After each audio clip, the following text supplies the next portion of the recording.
ওয়াকফ সংশোধনী বিল বাতিলের দাবিতে কাছাড়ের সুনাইয়ে তীব্র প্রতিবাদ।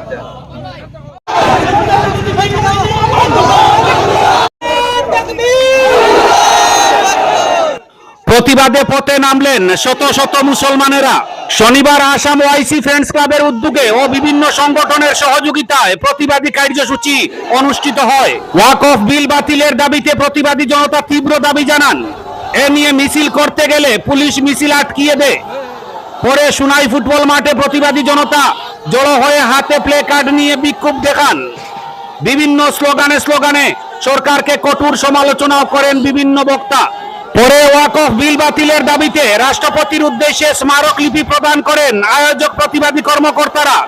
এদিন সুনাইয়ে ওয়াকফ বিলের বিরুদ্ধে প্রতিবাদী সভায় উপস্থিত ছিলেন প্রাক্তন বিধায়ক আতাউর রহমান মাজার ভুইয়া। তিনি এই বিল প্রত্যাহার করার তীব্র দাবি জানান। এছাড়া বক্তব্য রাখেন ওয়াইসি ফ্রেন্ডস ক্লাবের সভাপতি বাপন রাজ বড়ভুইয়া সহ অন্যান্যরা। ব্যুরো রিপোর্ট, আমার সোনার কালীগঞ্জ।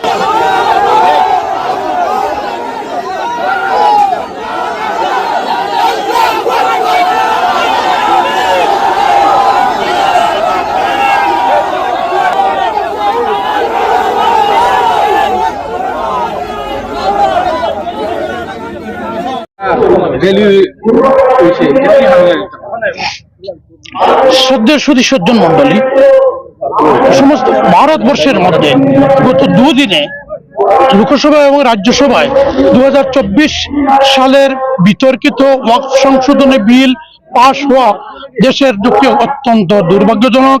এটা রাষ্ট্রের সংবিধান বিরোধী, আইন বিরোধী। এটা কোনোভাবে দেশের মুসলমানরা এবং ধর্মনিরপেক্ষতা বিশ্বাসী হিন্দু, বৌদ্ধ, জৈন কোনো মানুষ মেনে নিতে পারছে না। এর প্রতিবাদে আজ সুনাই এলাকায় ওয়াইসি ফ্রেন্ডস ক্লাব উদ্যোগে একটা প্রতিবাদী সভা আয়োজিত হয়েছিল। সেই প্রতিবাদী সভায় সবাই এই আইনের বিরোধিতা করেছেন। প্রয়োজনে আমরা সর্বভারতীয় মুসলিম পার্সোনাল ল বোর্ডের নির্দেশ অনুযায়ী গণতান্ত্রিক পদ্ধতিতে এবং আইনি পদ্ধতিতে এই আইন প্রত্যাহারের আমরা দাবি জানিয়েছি। প্রত্যাহার না হওয়া পর্যন্ত পার্সোনাল ল বোর্ডের নির্দেশ অনুযায়ী আমরা আন্দোলন চালিয়ে যাব। ধন্যবাদ।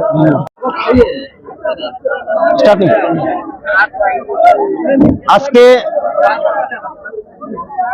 5 এপ্রিল 2025 আমরা আসাম ওয়াইসি ফ্রেন্ডস ক্লাবের ডাকে একটা প্রতিবাদী মিছিল ওয়াকফ অ্যামেন্ডমেন্ট বিলের বিরুদ্ধে।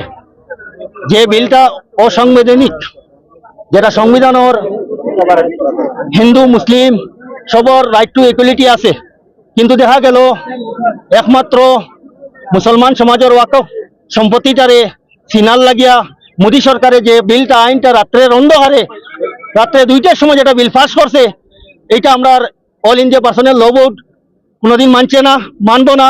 আমরা জাতি হিসাবে গণতান্ত্রিক পদ্ধতিতে আজকে সোনাই মাঠে একটা বৃহত্তর গণতান্ত্রিক পদ্ধতিতে একটা আন্দোলন করলাম। আমরা মেসেজ দিতে চাই ভারতের নরেন্দ্র মোদী সরকারকে, যে গণতন্ত্র সরকার হিসাবে, গণতন্ত্র দেশ হিসাবে, রাইট টু ইকুয়ালিটি হিসাবে আপনি দেশের কানুন ভঙ্গন করছেন, আপনি সংবিধান ভঙ্গন করছেন, উল্লঙ্ঘন করছেন। রাইট টু কনস্টিটিউশন আনকনস্টিটিউশনাল, এটা সংবিধানের অসাংবিধানিক বিল আপনি পাস করছেন। যেহেতু আমার শান্তিপ্রিয় হিন্দু ভাইয়েন হল আছেন, তারারও যে দেবত্ব সম্পত্তি আছে, এইটার মাঝে কোনো মুসলমান সমাজের কোনো মেম্বার গিয়া কোনোদিন জয়েন্ট হইতা না এই বিলের মাঝে। কিন্তু দেখা গেল ওয়াকফ অ্যামেন্ডমেন্ট বিলও 2 জন আমরা ইসলামিক পার্সোনাল ল বোর্ডের আতাউর রহমান মাজার ভুইয়া সাহেব আইসেন, তাই লটাকে আমরা জানাইলা যে আমরা 2 জন ওয়াকফ সম্পত্তির মধ্যে হিন্দু মেম্বার থাকতে লাগবো। তো এটা বড় দুঃখজনক, বড় লজ্জাজনক ব্যাপার। এটা দেশের একটা কালা কানুন, এই কানুনটা বাতিল করার লাগিয়া আমরা মোদী সরকারের কাছে আহ্বান জানাই। আর আমরা আজকে রাষ্ট্রপতির উদ্দেশ্যে আসাম ওয়াইসি ফ্রেন্ডস ক্লাবের পক্ষ থেকে একটা মেমোরেন্ডাম প্রদান করবো। আজকে আমরা এই ডাকরে সমর্থন জানাইয়া মৌলানা ফরিদ উদ্দিন সাহেব চৌধুরী পয়লা আমরা সমর্থন জানাইছেন, পার্সোনাল ল বোর্ড অফ ইন্ডিয়ার একজন সদস্য। আমরা সমর্থন জানাইছেন আহলে সুন্নাতুল জামাতর উত্তর পূর্ব ভারতের সাধারণ সম্পাদক সৈয়দ মিসকাত সাহেব, তানেও আমরা ধন্যবাদ জ্ঞাপন করি। আমরা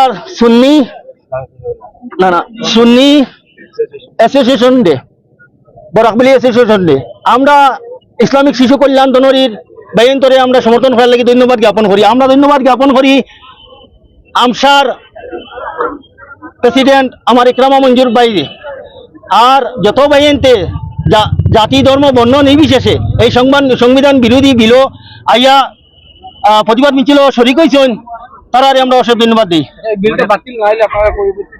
আমরা আমরা আমরা যদি এই বিলটা বাতিল না হয় আমরা ইসলামিক পার্সোনাল ল বোর্ডর দিল্লির মধ্যে যেটা ইশারা দিবা যদি 6 মাস যদি আমরা যে রাস্তা বন্ধ করা লাগে তো 6 মাস করমু, যদি 1 বছর করা লাগে তো রাস্তা অনশন করমু। আমরা 25 করোড় মুসলমান আমরা ভারতবর্ষ বাস করি। আমরা 2% শিখ বাইনতে যেরকম কৃষক আন্দোলন খান গণতান্ত্রিক পদ্ধতিতে জোর তুলছেন, আমরা এই বিল বাতিল করার লাগে আমরা গণতান্ত্রিক পদ্ধতিতে অহিংস আন্দোলন চালাইয়া যাইমু। আমরা আকাবিরি নখলর যেটা আওয়াজ দিবা, যেটা আলিম সমাজে আওয়াজ দিবা, যেটা যেটা ইসলামিক পার্সোনাল ল বোর্ড হলে আওয়াজ দিবা, আমরা তা মানিয়া আমরা প্রতিবাদ চালাই।